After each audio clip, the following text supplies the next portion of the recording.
quero pensar na palavra do Senhor. E de fato, quando nós vamos ministrar a palavra do Senhor, a gente pede muito que o Espírito Santo dê a direção. Porque quando a gente fala, é a gente falando, mas quando Deus vai dirigindo, né, primeiro que a Bíblia ela já é inspirada, né? Mas eu creio que nós podemos aprender algo para a nossa vida nessa noite.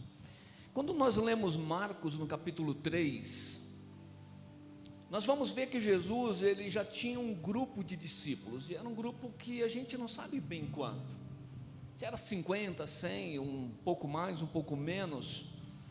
E Lucas 6,12 então fala que Jesus ele passou uma noite inteira orando. Ele passa uma noite inteira orando para escolher as pessoas que ele investiria tempo com ela. Amados, nós temos muitos amigos e a igreja está aqui reunida, mas vai até aquelas pessoas que a gente vai investir tempo. É a célula que se reúne toda semana e a gente começa a saber as dificuldades uns dos outros, e as pessoas elas vão melhorando no processo. Então, no Evangelho de Marcos, no capítulo 3, verso 13 a 19, nós vamos ler. Se for projetado lá, eu vou usar aquela versão. Diz assim: Jesus subiu a um monte e chamou a si aqueles que ele quis, os quais vieram para junto dele. Então escolheu 12, a quem também designou apóstolos, para que estivessem com ele, fossem enviados a pregar, e exercesse autoridades para expulsar demônios. Tem uma versão que coloca também cura de doença. Estes são os 12 que ele escolheu: Simão, a quem deu o nome de Pedro, Tiago, filho de Zebedeu, e João, o seu irmão, os quais deu o nome de Boanerges, que significa filhos do trovão, André, Filipe, Bartolomeu, Mateus, Tomé, Tiago, filho de Alfeu, Tadeu, Simão, o Zelote, e Judas Iscariotes, que o traiu. Judas Iscariote, aquele que não cumpriu os planos de Jesus para a vida dele. Amados, eu quero pensar nessa noite com os queridos sobre o tema Jesus e os seus discípulos, um modelo de formação, de crescimento espiritual. Sabe, quando Jesus começa a caminhar com aquele grupo, durante 3 anos, irmãos, não é um tempo tão longo. Sabe, o Pedro que sai lá no final, ele não é o mesmo Pedro que... Ele não é o mesmo Pedro que cortou a orelha do Malco. Ele não é o mesmo Pedro que era nervoso, era estressado. Não, ele sai diferente. Sabe, eu quero pensar nessa noite com vocês. A Igreja Batista da Graça, ela é uma igreja que está crescendo, ela tem planos, e Deus tem abençoado este lugar.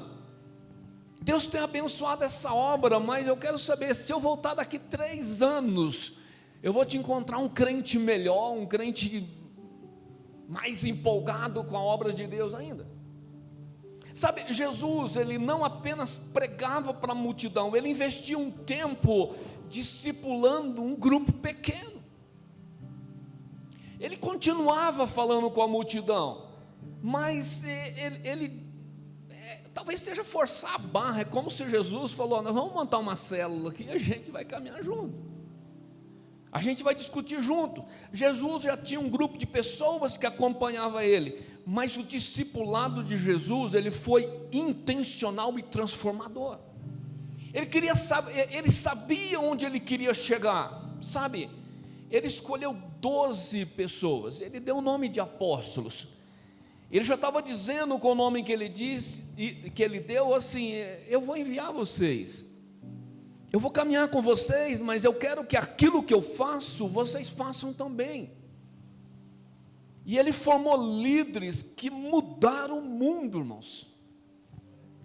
Sabe, eu não sei se o culto está sendo transmitido, mas não, o que eu vou falar também não é nada exagerado, mas me doeu o coração quando dias atrás eu fui a um velório de de um jovem.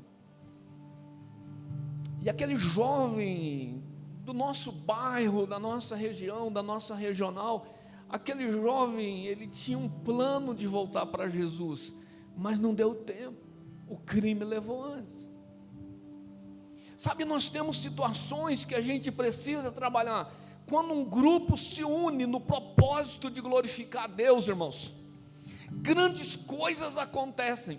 Quando eu vejo um grupo de pessoas unidas em um só propósito, na oração, irmãos, igrejas são edificadas de uma forma sobrenatural. Sabe, uma coisa é o natural, outra coisa é o sobrenatural. É aquilo que você olha e diz: ou Deus está fazendo isso aí. Não é possível um ser humano fazer isso. Então eu quero dizer em primeiro lugar que o discipulado de Jesus é uma caminhada com Ele. Amado, Jesus escolheu os discípulos, o texto diz, para estarem com Ele. A gente tem uma ideia que quando eu aceito Jesus, é interessante, né? Quando alguém aceita Jesus, ele chega empolgado na igreja, e não faz muito tempo que alguém me disse isso: pastor, tem alguma coisa para fazer? Não importa, pastor, eu quero trabalhar para Jesus. Pode ser limpar banheiro.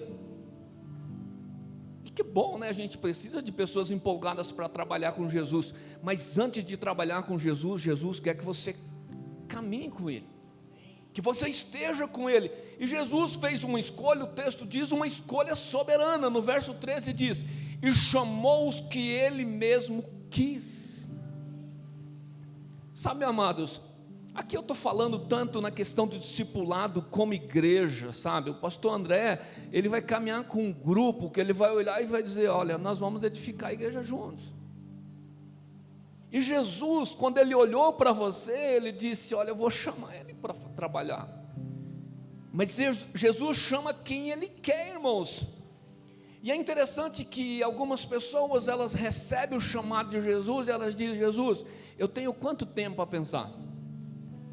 Jesus, eu tenho quanto tempo para pensar se eu vou realmente aceitar esse ministério, se eu vou pegar esse negócio para fazer? Mas a Bíblia diz que esse grupo escolhido, estava ali um grande grupo, irmãos. Eu nunca tinha tido essa visão desse chamado.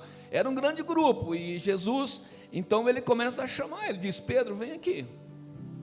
E a Bíblia diz que eles vieram para junto de Jesus. Jesus não ficou implorando para eles, irmãos. Sabe, é triste quando alguém diz assim: já que não tem ninguém para fazer, puxa, então vai eu mesmo. Irmão, você acha que Deus gosta disso, irmão?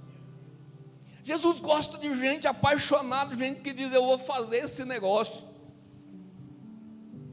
Tinha um menino, um seminarista da igreja, e ele conta sobre um rapaz, um senhor, na verdade, que ele teve uma deficiência, e o filho dele chegou para ele, disse: pai, infelizmente, o senhor vai ficar cego, e o senhor nunca mais nem vai conseguir me ver. E aquele menino pensou que aquele homem ia entrar numa profunda depressão, mas aquele homem olhou para o filho dele e disse: filho, se eu vou ficar cego, eu vou ser o cego que mais vai servir Jesus nessa região. Sabe, não importa o problema que eu tenho, eu preciso olhar para Jesus e dizer: Jesus, eu vou ser a pessoa que mais vai te servir. Eu quero contar brevemente uma experiência. Eu entrei de férias tempos atrás, mas foi umas férias difíceis por causa de uma questão de doença de família, e o tio da Agatha está muito enfermo em algumas situações, e quando eu percebi, irmãos, eu estava estressado. Eu percebi, eu não estava dormindo direito. Na verdade, eu fiquei algumas noites sem dormir, perdi peso, 3 quilos em 3 dias, irmãos. É o sonho de todo mundo, mas não com doença. E aí, eu fui conversar com um amigo meu, e o amigo meu disse: rapaz, você tem que ir num psicólogo. Eu falei: eu vou. E quando eu cheguei no psicólogo, o psicólogo, naquela conversa, né, ele disse para mim: sabe o que aconteceu? Você pegou o seu problema e você fez um altar e colocou ele lá e começou a adorar o seu problema. O seu problema tomou o lugar da sua família, o seu problema tomou o lugar do que você tem, e o seu problema tomou o lugar do seu Deus. Tem pessoas que colocam o problema dele no altar e dizem: Jesus, eu não posso te servir porque o meu trabalho é mais importante. Jesus, eu não posso te servir porque eu tenho um filho pequeno, Jesus.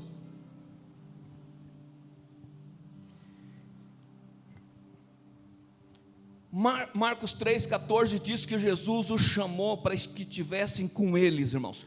Esse é o segredo para todo poder, está com Jesus. O segredo do poder não é o tanto que eu leio, o segredo do poder é o quanto eu estou com Jesus. Sabe, antes de qualquer chamado ao ministério, vem um chamado para estar com Jesus.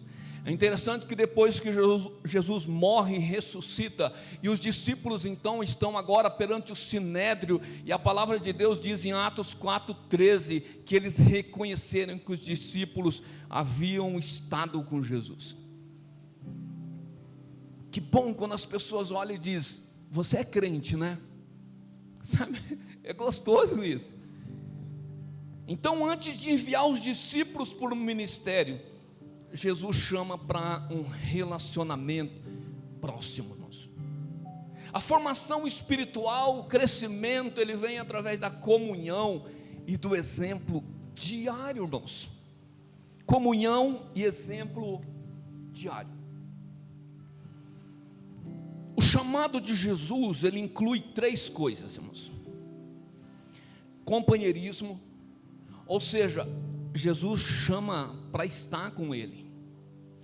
E quando nós falamos em discipulado, de discipular uma pessoa, caminhar com uma pessoa, também envolve esse estar. Envolve comissão, ou seja, Jesus chamou os discípulos para que eles fossem enviados, irmãos. Eles seriam enviados para pregar. Sabe, quando nós temos um grupo pequeno, uma célula, irmãos, nós somos chamados para estar junto na comunhão, repartindo ali o suco, o bolo, a coxinha, mas nós somos chamados para sermos enviados, irmãos, a abrir novas células, abrir novos lugares. Não é só festa, célula não é só festa, irmãos, é uma missão. E inclui autoridade para curar doença, expulsar demônios, libertação, irmãos. Sabe, o único espaço no planeta Terra que tem autoridade para expulsar demônios é a igreja, irmãos. O único lugar que alguém de fato atormentado por Satanás, por pactos do passado, irmãos, é na igreja. É o Jesus que vai fazer isso. Quando Paulo discipula Timóteo, Paulo diz, tu tens seguido de perto o meu ensino, procedimento, propósito, fé, longanimidade, amor, perseverança. Sabe, Paulo discipulava Timóteo, mas era de perto. Às vezes a gente quer fazer parte de uma célula, mas eu acho que eu vou, hoje eu não vou. Não, irmão, célula é uma família. Célula é uma família que a gente gosta de estar lá, que a gente quer estar lá, irmãos. Com quem nós estamos andando? Quem é que está nos discipulando? Quem é que tem autoridade para a nossa vida, para chegar e dizer, olha, você precisa melhorar nisso? Isso define em grande parte o sucesso da missão, irmãos. Isso define em grande parte o sucesso da missão da igreja, o caminhar juntos uns com os outros. Em segundo lugar, o discipulado de Jesus é com vida e palavra, irmãos. Sabe, Jesus fala em João 13:15, porque eu vos dei o exemplo para que como eu vos fiz, façais vós também. Sabe, Jesus, ele não deu uma cartilha e disse, olha, você vai estudar isso aqui, olha, você vai estudar essa teologia, você vai fazer uma série de coisas. Jesus diz, olha, eu dei um exemplo para você, e agora é só você fazer do mesmo jeito. Sabe, uma criança, ela aprende muito mais a observar os pais, do que ouvindo conselhos.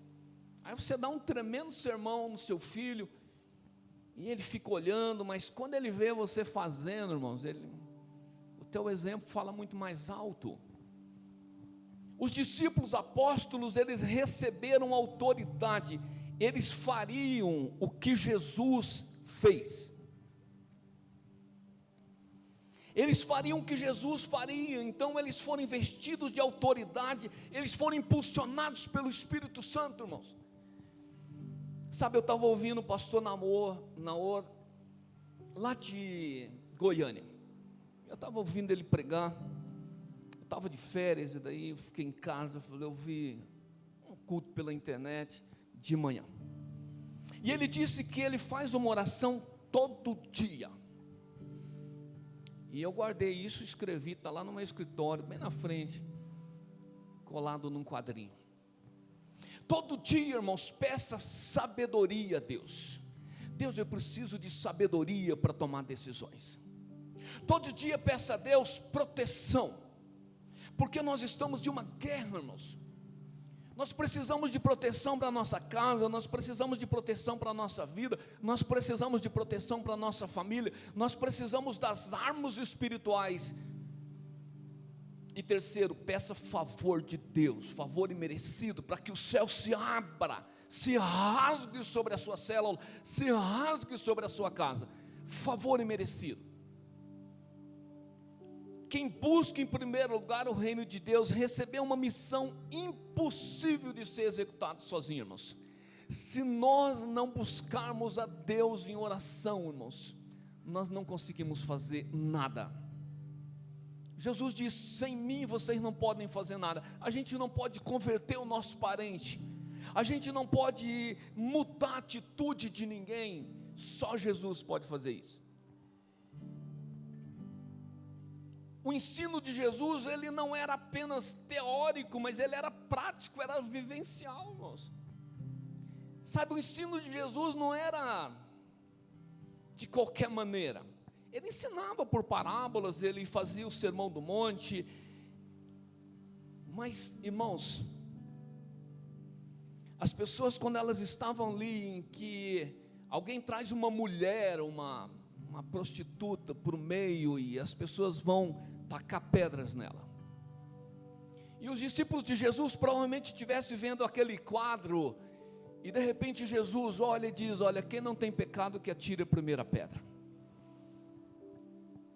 Sabe, eu penso que os discípulos de Jesus, a partir daquele dia, eles pensavam duas vezes antes de criticar alguém, antes de atacar alguém. Eles falaram: se o meu mestre fez aquilo, eu não posso pensar diferente. Sabe, presta atenção nessa frase. Você não pode impedir as pessoas de dizer coisas ruins sobre você. Você não pode impedir as pessoas de falarem coisas ruins sobre você. Tudo o que você pode fazer é torná-los mentirosos. Você entendeu? Tudo que você pode fazer é torná-los mentirosos, porque você de fato é alguém que ama Jesus, que é apaixonado por Jesus, que quer ver as mudanças acontecerem na vida da igreja, na vida das pessoas. Sabe, Jesus falou sobre humildade, ele falou sobre humildade, irmãos, mas ele não precisou fazer enormes sermões sobre humildade. Porque em determinado momento, quando eles chegam em um lugar, e ali vai ter uma celebração, algo assim, e as pessoas vão passando, e Jesus então ele diz: ei, voltem, vocês estão com o pé sujo, como é que vocês vão entrar na casa do homem assim? E Jesus então ele pega ali uma toalha, uma bacia, e ele senta ali, e ele começa a lavar os pés, irmãos. Acredite, não é um chulezinho qualquer. Naquela época eles andavam com uma sandália, e naquela época o transporte era atração animal, então aquilo misturava tudo e o pé ficava terrível, não tinha como comer, ainda mais que as mesas eram baixas. Então quando Jesus começa a lavar os pés daqueles discípulos, irmãos, e ele diz: ora, se eu, Senhor e Mestre, vos lavei os pés, vós deveis também lavar os pés uns aos outros. Você acha que ele precisava, a partir daquele dia, dizer que tinha que ser humilde? Sabe, irmãos, quando você faz as coisas para Jesus, você não precisa ficar fazendo grandes sermões, grandes discursos. Ninguém pode continuar sendo arrogante quando vê um ato de tanta humildade. nós estamos apenas ensinando com palavras ou com as nossas ações. Presta atenção numa coisa que eu vou dizer. Você faz as pessoas que caminham com você serem melhores ou piores. Depende da sua atitude. Você faz o seu filho amar mais a Deus ou amar menos. Depende da sua atitude. Você faz as pessoas que estão na sua casa falar mais bem das pessoas ou mais mal. Depende da sua atitude. Em terceiro lugar, o discipulado de Jesus envolve correção com amor e propósito. Sabe, em Mateus 16, 23, você fala amor, teve amor nisso, foi Jesus. A Bíblia diz que Jesus olha para Pedro e diz assim: para trás de mim, Satanás, tu me serves de escândalo, porque não compreende as coisas que são de Deus, mas as que são dos homens. Sabe, Jesus foi naquele momento firme com Pedro, e se ele não faz aquilo, irmãos, e Pedro continuaria com um pensamento do tipo assim: não precisa te levar tão a sério, né, Jesus? Não precisa ser tão assim também. O Senhor está dizendo que o Senhor vai morrer numa cruz. Para com isso, pega leve. Não tem crente dizendo, pega leve. Sabe, mas a partir daquele momento, Jesus estava dizendo: Deus tem um plano, mas o diabo também tem. Jesus está contando com você, mas o diabo também está, Pedro. Sabe, o discipulado ele inclui correção, pois faz parte do crescimento espiritual. Nós vivemos sob a cultura do não pode dizer não. Não é assim? Você diz, irmão, não está muito legal. Ô pastor,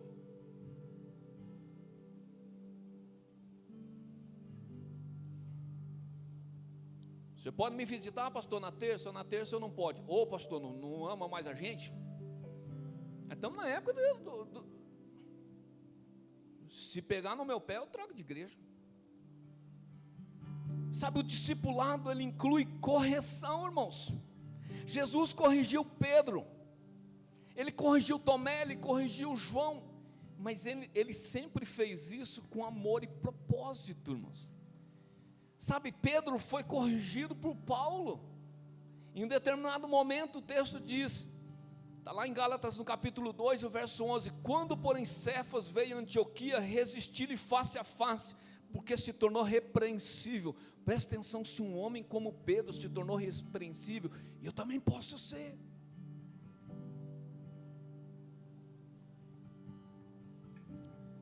Tem um pastor, essa história ela é real, tá? Um pastor, isso nos Estados Unidos, ele disse a um jovem chamado John, e o John estava se formando no curso teológico, e o John então assumiria o ministério.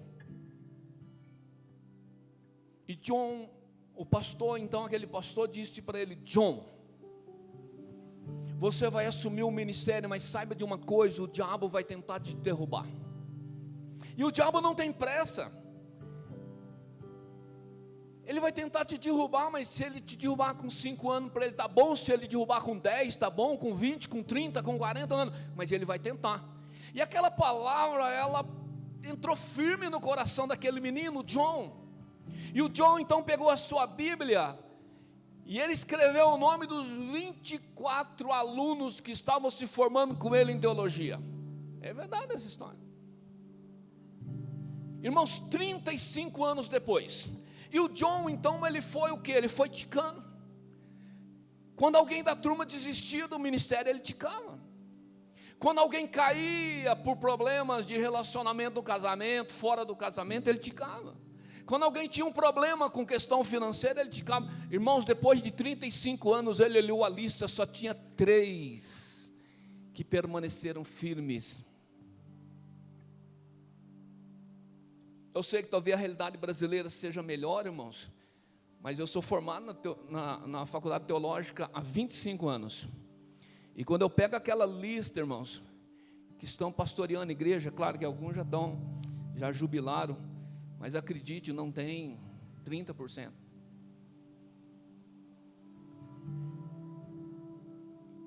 Irmãos, eu quero dizer uma coisa para você. dê ao pastor André a liberdade para chamar a tua atenção. Todos nós precisamos disso.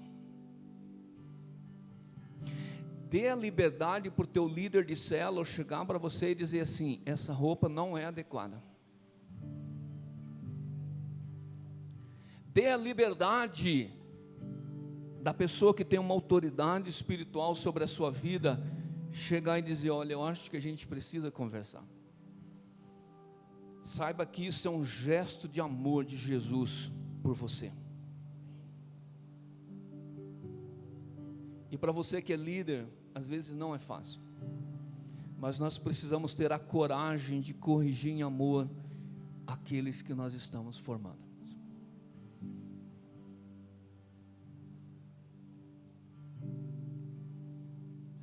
Era minha mesmo? E o quarto e último ponto, irmãos: o discipulado de Jesus é treinar para enviar, irmãos. Jesus treinou e enviou seus discípulos para multiplicação. Eu não sei como são as células aqui, a gente não fica conversando sobre células, né? Não nesse sentido. Mas a gente tem lá na Vila Americana uma célula que ela tem resistência à multiplicação. Ela diz claramente: nós não queremos, a gente está legal aqui, mais ou menos vamos fazer a cabana aqui para nós, está de boa. Sabe qual é o grande problema, irmãos? É que se for para ficar em algumas paredes, a gente fica dentro do prédio. A gente quer sair o quê, irmãos? A gente quer sair para ter várias ruas. O sonho de toda a igreja é ter uma célula por rua. Então, Vila Americana, se juntar a graça, arruma uma célula para cada rua aí. Porque a gente quer o evangelho chegando mais perto das pessoas, irmãos. Lucas 10:1 fala que depois disso o Senhor designou outros 72 e os enviou 2 a 2 adiante dele a todas as cidades e lugares para onde estavam prestes a ir. Sabe, Jesus, ele foi implantando o ministério e ele foi expandindo o ministério, irmãos. E é interessante que Jesus, ele separa 3 anos para o ministério. E depois de 3 anos formando discípulos, irmãos, o ministério se esparrama de uma forma tão rápida, tão fenomenal. Jesus não manteve os discípulos presos a ele, mas o treinou e os enviou para multiplicar o reino de Deus. O verdadeiro discipulado não é sobre manter seguidores, mas formar novos líderes, irmãos. A gente às vezes tem medo de perder. Mas e se fulano, e se mandar esse, e se mandar aquele, irmãos? Tudo que é de Deus é bom, né? Tudo que vem de Deus é bom, lembra disso. O verdadeiro discipulado é isso, irmãos. Imagina um professor de música que treina as pessoas para aprender a tocar em instrumentos, e ele diz assim: não, mas eu quero que vocês sejam meus alunos para sempre aqui na escola. Não, o professor de música é aquele que olha e diz: eu quero ver você em recitais, eu quero ver você ensinando outras pessoas, avançando. Sabe, os discípulos de Jesus, eles eram muito diferentes, irmãos. Pedro, Tomé, João, Judas, e até hoje de manhã a gente estava ali conversando na escola, e o pessoal dizendo assim: não, apóstolo, porque tem gente dizendo que é apóstolo, não sei o que. Sabe, eu não tenho problema com título nenhum. O problema é que as pessoas não entenderam e elas supervalorizaram os títulos de apóstolo. Você quer ser apóstolo? A sua chance de morrer assassinado é de mais de 90%. De 12 apóstolos, só um não morreu assassinado por causa de Jesus. O resultado tem mais a ver com a nossa resposta do que com qualquer outra coisa. O resultado tem mais a ver com a nossa resposta. Paulo, discipulando Timóteo, ele enviou Timóteo para pastorear várias igrejas. E ele diz assim: quando eu estava de viagem rumo à Macedônia, eu te roguei, permanecesses ainda em Éfeso. Então Paulo ia mandando Timóteo pastorear as igrejas, irmãos. Mas sabe, eu quero falar uma coisa para você, escuta com muito carinho, porque quem tem que ofender o evangelho nunca o pregador. O texto que nós lemos, ele vai terminar dizendo que Judas, aquele que o traiu. Sabe, não entra na minha cabeça algumas coisas, porque a Bíblia diz que lá no céu vai ter 12 colunas, e cada uma das colunas vai ter o nome de um apóstolo, irmãos. E era para ter o nome de Judas lá, mas não vai ter. Ele não vai receber algo que Deus tinha para ele. Deus tem algo para cada um de nós aqui. A questão é se vamos receber ou não. Aquele que não cumpriu o propósito de Jesus. E você sabia, presta atenção nisso, depois você questiona, vai pro Google, faça o que quiser. Eu pesquisei e encontrei isso. Judas, irmãos, é o único que é da tribo de Judá. Judas é o único discípulo que é da mesma tribo de Jesus. Mas Judas, irmãos, é aquele que censura Maria, porque Maria adorou Jesus de uma forma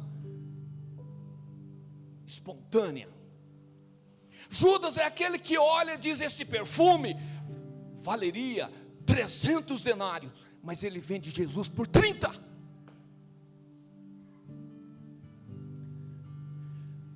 Talvez você esteja olhando para Jesus e dizendo: não, Jesus, o Senhor não vale o preço. Eu tenho que seguir, eu tenho que fazer isso, tenho que fazer aquilo. Para um perfume 300, para Jesus eu vendo por 30. Sabe, tem crente que resolve dar uma desviadinha, sabia, pastor André? Eu vou dar uma desviadinha, mas eu volto. De vez em quando a gente encontra alguém e você: não, eu estou desviado da igreja. E aí vão voltar agora. Não, na hora certa eu volto. Sabe, Jesus disse aos discípulos, presta atenção, Mateus 5:6. Pega essa. Jesus disse assim: eu vou enviar-lhes as ovelhas perdidas da casa de Israel. Mateus 5:6. Eu vou enviar vocês, os discípulos, a quem? As ovelhas perdidas, desviadas da casa de Israel. Só que é interessante que no mesmo texto, irmãos, Mateus 5:16, 5:6 fala isso. Mateus 5:16 diz assim: vou enviar vocês como ovelhas no meio de lobos. Quem é desviado vira lobo. Quem é desviado, irmãos, não é ovelha de qualquer forma. Quem se desvia de Jesus, se afasta, não quer Jesus, na verdade é lobo.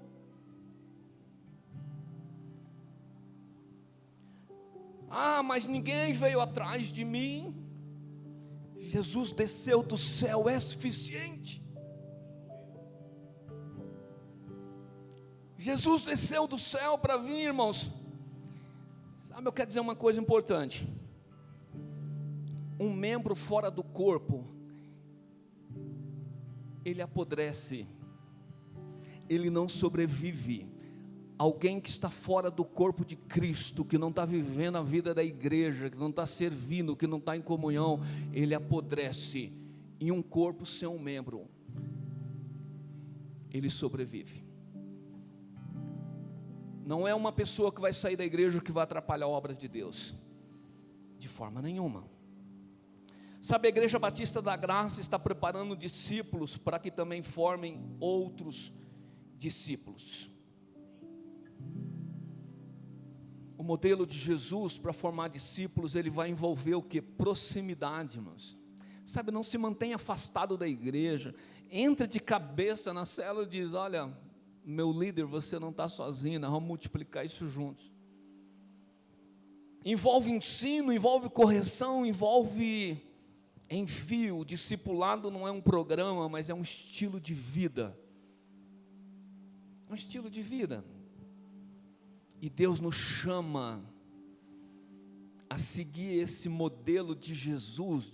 Ele disse: olha, vocês 12, eu vou estar mais próximo de vocês. Vamos investir na próxima geração. A próxima geração do sítio cercado será uma geração ainda mais comprometida com Jesus do que a nossa está sendo. Porque você está nessa, porque eu estou nessa, porque nós estamos nessa. Os nossos filhos serão mais apaixonados por Jesus do que nós já fomos. Agora eu quero que você imagine uma cena, nós estamos indo aqui para o final. Imagina um pai, ele chega para o filho e diz assim: filho, eu vou levar você para o parque. Só tem um detalhe, filho, você vai ter que terminar as lições da escola primeiro. Então, se você terminar, a gente vai para o parque. E quando o pai, então, ele chega, ele pergunta: aí, filho, fez as lições de casa? E o filho disse: claro, pai, eu fiz as lições de casa. O senhor mandou, e eu sei que o senhor me ama, e o senhor até me disse que vai levar no parque. Sabe o que vai acontecer com esse menino, irmãos? Esse menino não apenas vai no parque, irmãos, esse menino vai desfrutar da presença do pai. Esse menino vai caminhar com o pai de mandados. Esse menino vai tomar sorvete. Esse menino vai viver um tempo com o pai. Deus está te chamando para uma missão, mas Ele vai fazer muito mais que isso. Você vai desfrutar da presença dEle, irmãos.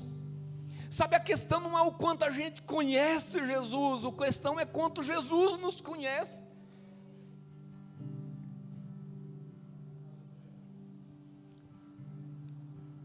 Nós precisamos viver esse discipulado intencional com Jesus, irmãos. Nós precisamos viver esse relacionamento intenso com Jesus, em que a hora que fiquei imaginando, Jesus morreu, e Jesus ressuscitou, e Jesus foi para o céu, irmãos. O Espírito Santo desce, e aquela geração começa a pregar, e 3.000 pessoas se convertem, e o mundo começa a ser transtornado por tudo aquilo. Ei, onde estão as pessoas que vão transtornar o sítio cercado com o Evangelho? Pastor André, se me permite, eu quero orar por você. Você vai ficar de pé, mas apenas se você deseja que Jesus esteja sendo o Senhor da sua vida. Fique de pé que eu quero orar pela sua vida. Mas nós vamos fazer melhor, pastor André. Você vai orar por esse povo comprometido com Jesus. Ninguém segura alguém que está comprometido a andar com Jesus. Ninguém segura.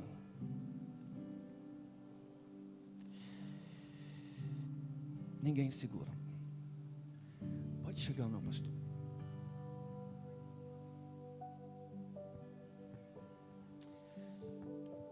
Gostaria de pedir, nessa atitude sua, de ficar de pé diante do Senhor, você pode levantar suas mãos aos céus.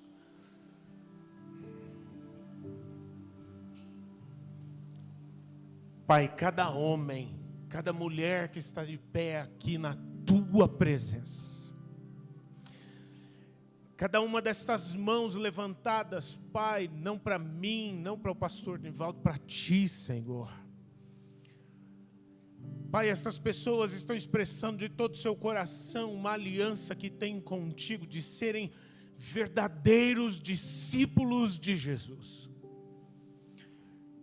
De não viverem uma história, meu Deus, artificial, como foi dito nessa noite, como Judas viveu, que andou junto com Jesus, mas não serviu para nada aquela caminhada, meu Pai.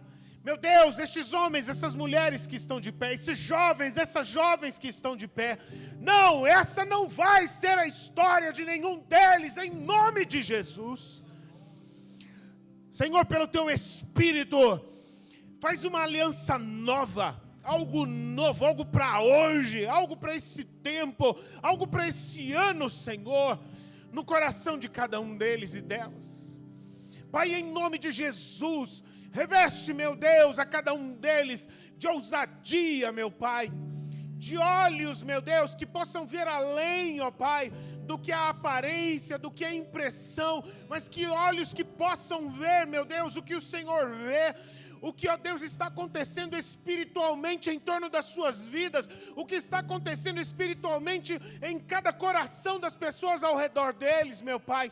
E que, ó Deus, eles possam ter corações como o Teu, que eles possam sentir pelas pessoas aquilo que o Senhor sente, que eles possam ver as pessoas como o Senhor as vê, que eles possam, meu Pai, andar por essa terra como o Senhor andou, que eles possam, meu Deus, servir as pessoas como o Senhor serviu, que eles possam ser interessados no nome do Senhor, na glória do Senhor, como Cristo fez, ó Pai.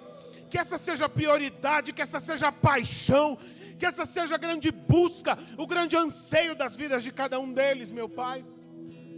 Deus, em nome de Jesus, eu oro, meu Pai, para que se tem algo artificial dentro destes corações, se tem algo, meu Deus, fruto de crendices, fruto de religiosidade morta, se tem algo, ó Deus, na cabeça ou no coração dos meus irmãos, que, ó Deus, é resultado, meu Pai, de me contaram, de eu acho que, meu Pai, que seja hoje que chegue o tempo desses palpites, que chegue hoje o fim do tempo, ó Pai, dessas crendices, meu Deus, mas que eles possam ser sedentos, interessados pela palavra que sai da boca do Senhor. Somente a palavra que sai da boca do Senhor é que importe para cada um deles, meu Pai. Ó Deus, eles têm um compromisso, uma aliança de todo o coração com a palavra da verdade, com o Cristo vivo, Filho do Deus vivo, o Rei dos Reis, o Senhor dos Senhores, o Salvador do mundo. Que eles sejam pessoas espirituais, movidas pelo Espírito Santo e não por circunstâncias. Que não sejam pessoas naturais, que se movem no natural, mas que se movam no sobrenatural do Senhor, Pai. Meu Deus, eu oro por isso. Pai, eu oro, meu Deus, por pessoas que estão de pé aqui, meu Deus, que estão resolvidas no seu coração. A partir de hoje eu não quero mais ser um participante somente.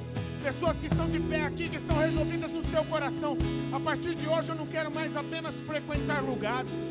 A partir de hoje eu quero viver, eu quero andar com Jesus. Jesus, pega nas mãos dessas pessoas. Jesus, com teu Espírito, sela estes corações, com esse selo de propriedade, com esse selo de aliança, meu Pai, entre o Senhor e eles, entre eles e o Senhor. Eu declaro em nome de Jesus, meu irmão e minha irmã, sobre você. Teu nome está escrito no livro da vida. Você não morrerá, você viverá. Você é filho de Deus, você é filho de Deus. A partir de hoje você está entrando numa jornada com Jesus. Você está, a partir de hoje, vivendo a aventura da vida eterna com Jesus. Você vai viver para todo sempre na presença de Deus e reinará com Ele para toda a eternidade. Essa é a tua identidade, essa é a tua vida, esse é o teu caminhar. Tudo que você vai fazer a partir de hoje é por Ele.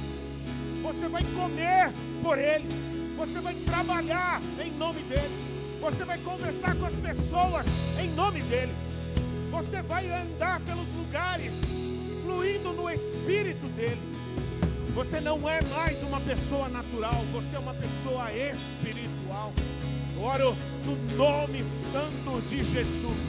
Amém, amém, amém. Dê glórias a Deus, dê glórias a Deus. Vamos louvar. Levante a sua voz em adoração. Não pare. Não pare. Continue. Continue.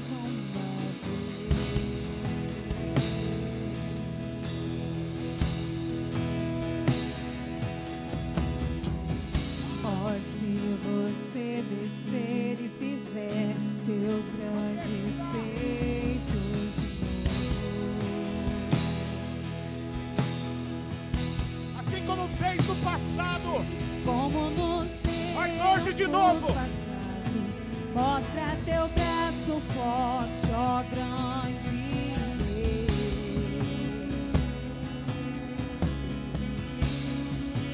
Deus. Esse mundo precisa te conhecer. Mostra essa geração teus prodígios.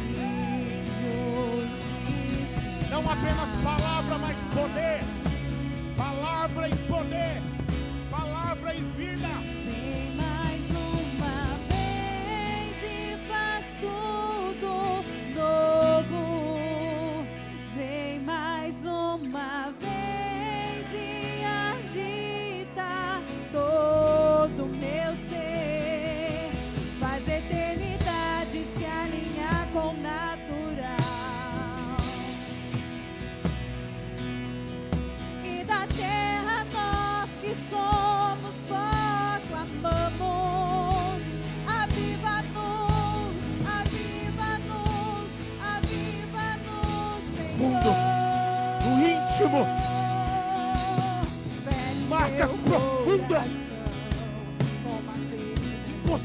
mais de serem apagadas.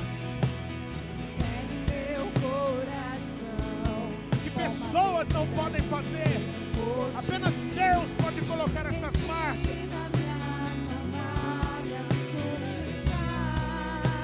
até que o Senhor venha. Fere o nosso coração, Jesus. Fere meu coração,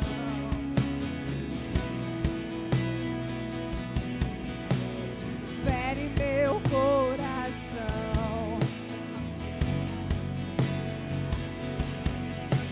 Ensina-me a clamar e a suplicar até que o Senhor venha. Enquanto o Senhor não voltar, nós não vamos parar. Até que o Senhor venha, eu vou clamar. Até que o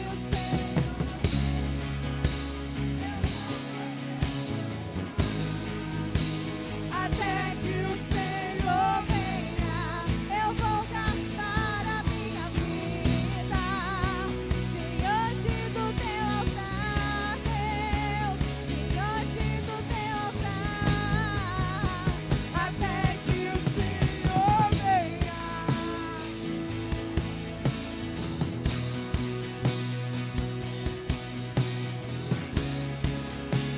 Eu não vou descansar até que o Senhor venha. Eu vou gastar a minha vida diante do teu altar, diante do teu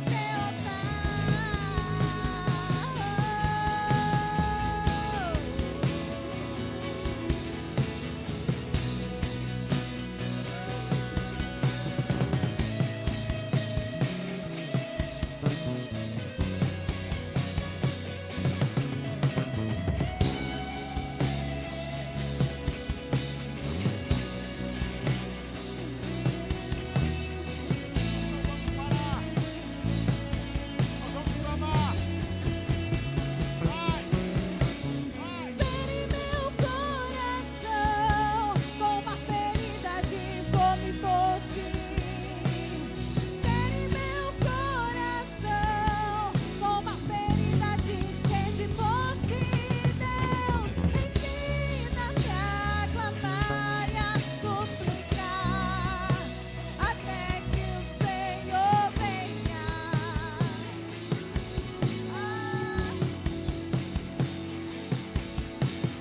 Fere meu coração com uma ferida de fome por ti. Fere meu coração com uma ferida de sede por ti, Deus. Ensina-me a clamar e a suplicar até que o Senhor venha. Até que ele venha, a igreja canta. Até que o Senhor venha, eu vou.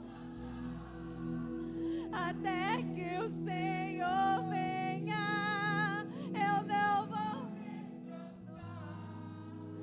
Até que o Senhor venha, eu vou gastar a minha vida diante do teu altar, Deus. Se for uma verdade pra você, cante mais alto. Vamos lá, queridos. Até que o Senhor venha.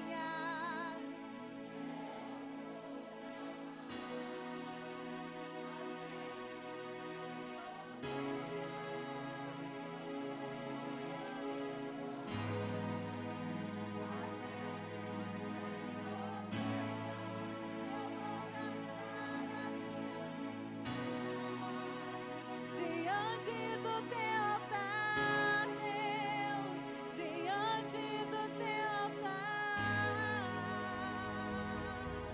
Glória a Deus, glória a Deus.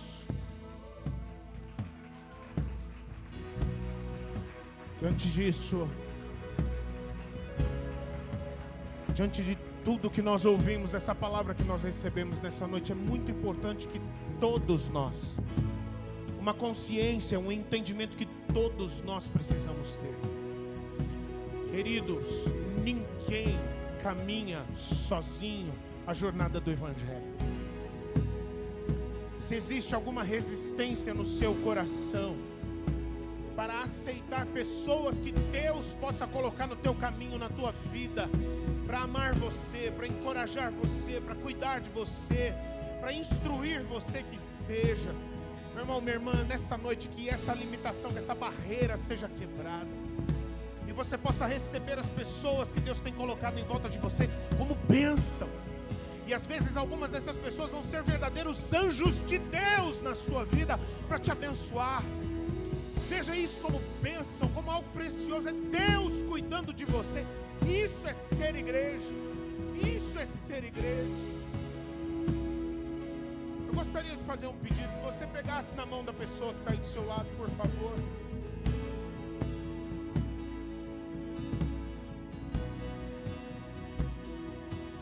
Isso, se você pudesse se unir com essa pessoa que está aí do seu lado.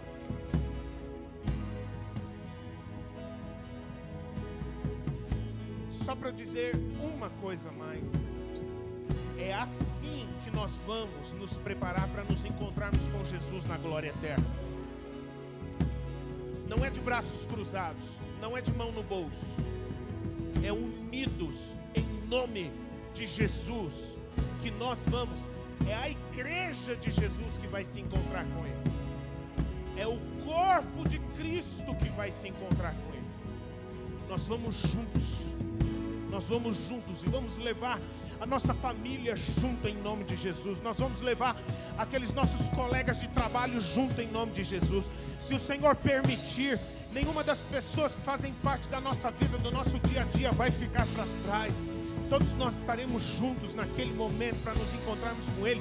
E nós vamos chegar naquela hora e dizer: Jesus, a gente viveu se preparando para esse momento.